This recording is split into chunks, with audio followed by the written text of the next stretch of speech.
What's up, boys? I'm very much into knives. Pocket knives, folding knives, out the front, fixed blades, tools, etc.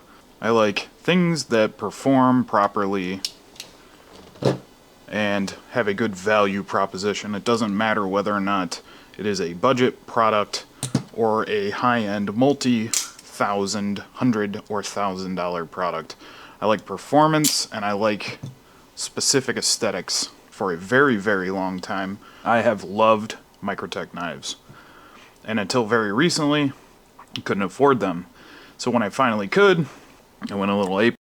Here's a distressed Ultratech. This one is in M390. Here is my current pocket carry, the regular Troodon single edge in a gray handle. This was one of my 2-3 Grail Microtechs. This one's an LMAX steel. This is my current carry piece. Here's a bronzed Hellhound Signature Series Ultratech. But before all of these, before the Ultratech, well before the Troodon / Combat Troodon, I had one true love, and it's this knife, the Scarab. So this is the Scarab 2 Gen 3, so this has some small iterative improvements over the 2 Gen 2 that I kind of just wanted to talk about.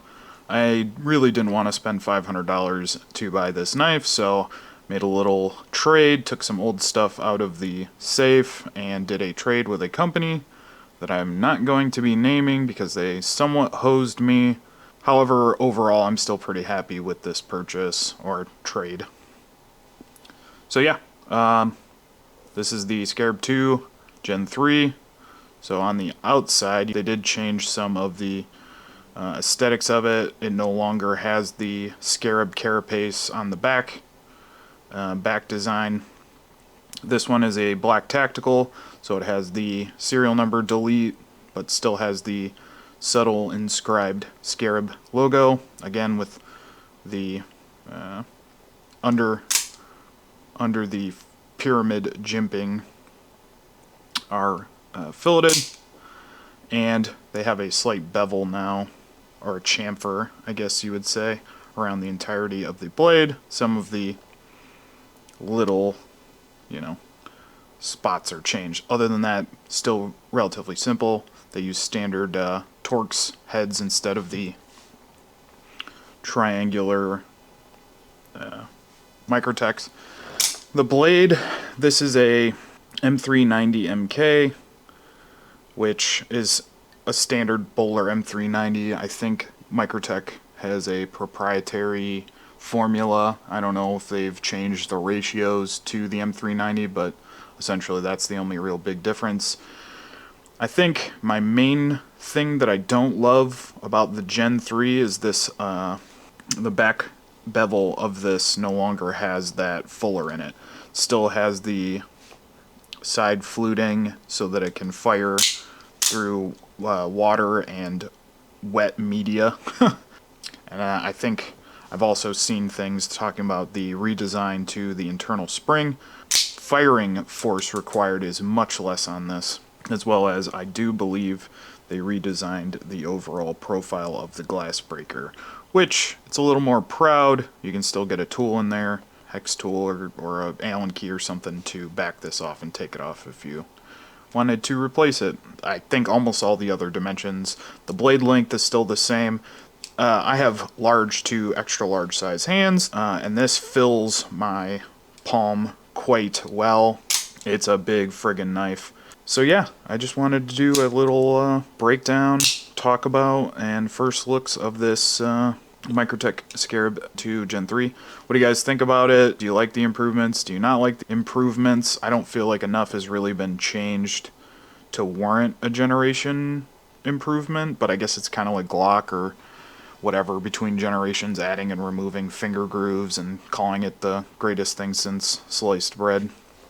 I still think Microtech has some of the best designed OTFs on the market, but we're seeing stuff from Guardian, even the cheaper end stuff is starting to get, I know there's an elite line for Lightning, but we're seeing a lot of these other companies catch up. But if we're being honest, Microtech walked so these other companies could run, and that's why I prefer them. And they do make, you know, three of five of my Grail knives that I've always wanted. One of which I've purchased, obviously this, and the Rickenderer XM18 that I purchased a couple of years ago.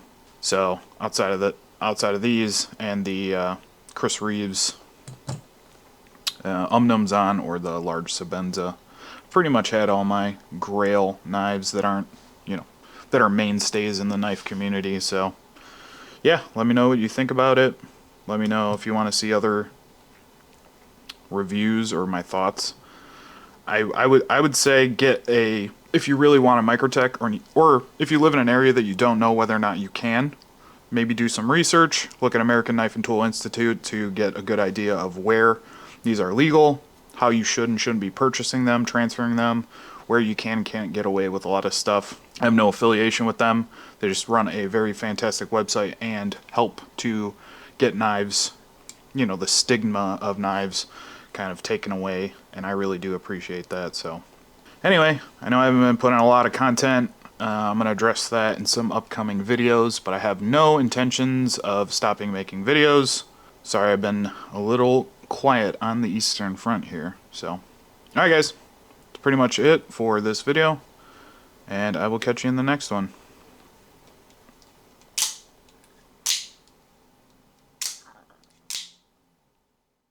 Peace.